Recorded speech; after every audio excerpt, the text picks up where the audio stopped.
Donald Trump has received quite a bit of criticism in regard to a phone call that he made to a grieving widow. It was the widow of a fallen soldier, Army Sergeant David Johnson.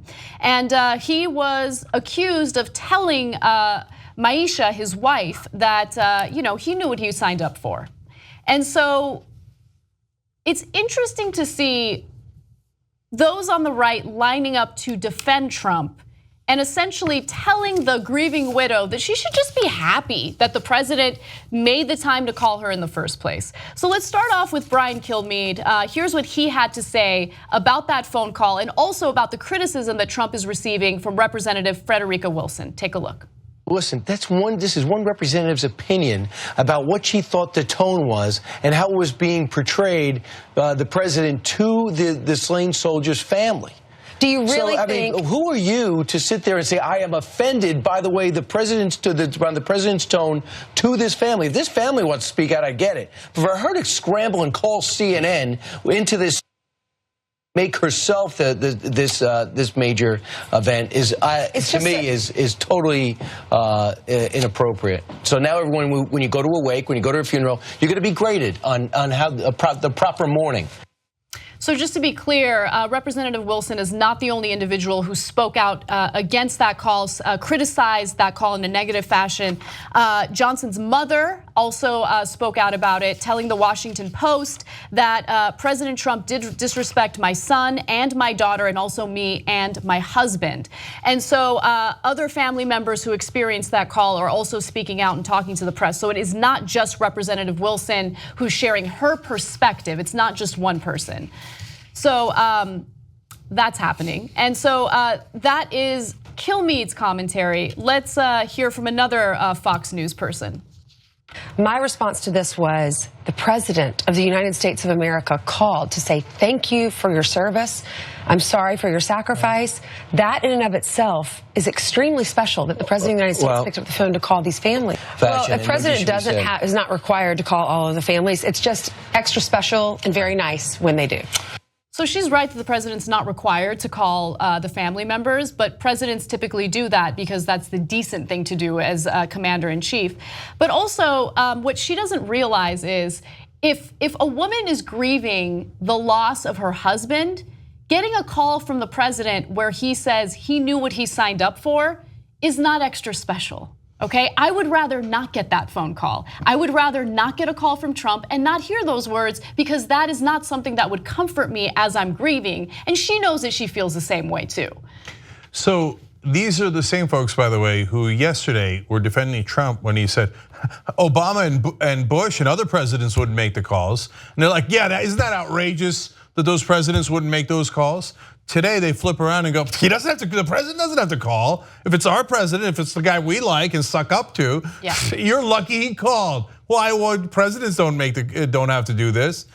I know. Just the day before, Trump was like, oh, the other presidents didn't do it. I'm so much better than them. No, they will flip-flop and make points that are convenient to whatever defends Trump at that time. So they will aggressively criticize NFL players for kneeling during the national anthem, but then they will also aggressively defend Trump after he tells a grieving widow, oh, your husband knew what he signed up for when he joined the military. I mean, it's pathetic. And by the way, I love all of these people lining up to defend him, some of which are completely denying that he would even say something like that.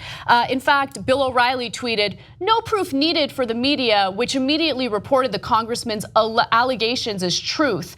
I don't know what was said, and neither does any other member of the press, but this whole thing has the look of a setup, doesn't it? No, it doesn't have the look of a setup. How soon we forget the fact that Trump openly criticized John McCain for being a prisoner of war. Okay, that was incredibly disrespectful to someone who served the country.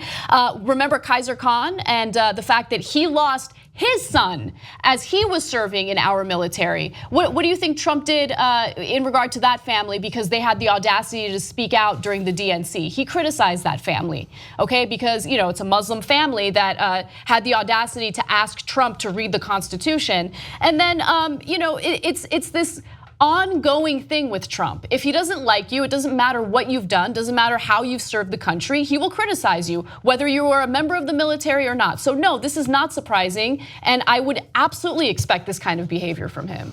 So several different people in the car have confirmed the congressman's point of view. So I don't know what more proof Bill O'Reilly needs before the press is allowed to report something that was said by the president that many different people heard. You need 7 witnesses, 8 witnesses. What do you need, Bill? Right? And I'm sure that you felt the same way about Obama, right? That, hey, I'm not going to report anything negative about Obama unless I have 7 or 8 witnesses. I don't remember that, Bill. And then he's like, oh, well, it looks like a setup. They were on the way to get the casket.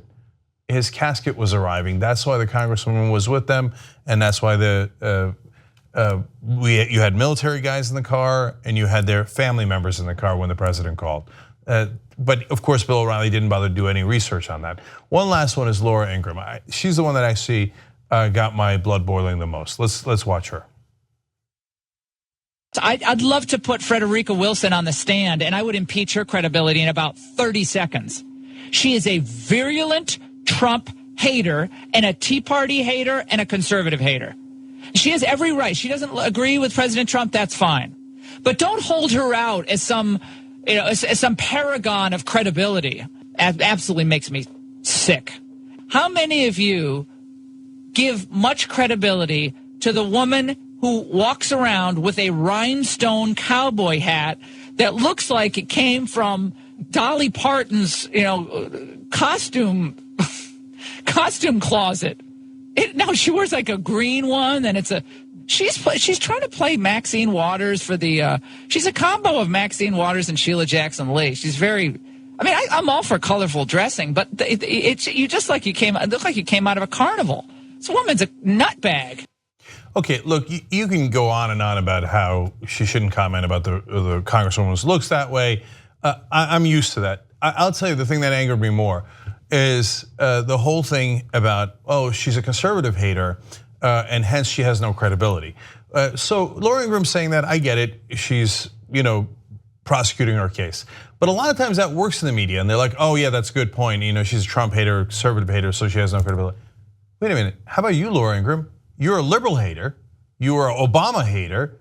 You hate, like you and your entire network hate everything about progressives. You hate everything about the Democratic Party. You hate everything about Obama and Clinton. So you have no credibility. No. You're allowed to be a liberal hater. You're allowed to be an Obama hater. That's perfectly fine. But you are insulting good Americans by being a conservative hater. No, I don't like you, Laura Ingraham. You're a dirtbag. Okay, and you have no credibility apparently to comment about Obama or any other Democrat because you hate them. Okay, under your own logic, shut up.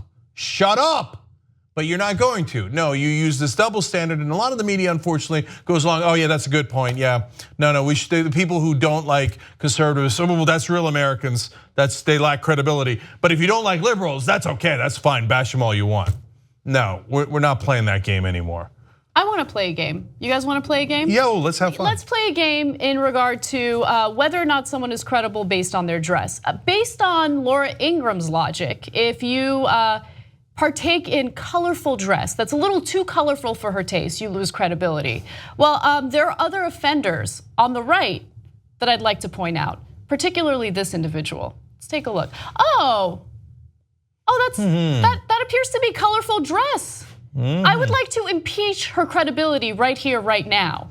Besides, she hates liberals.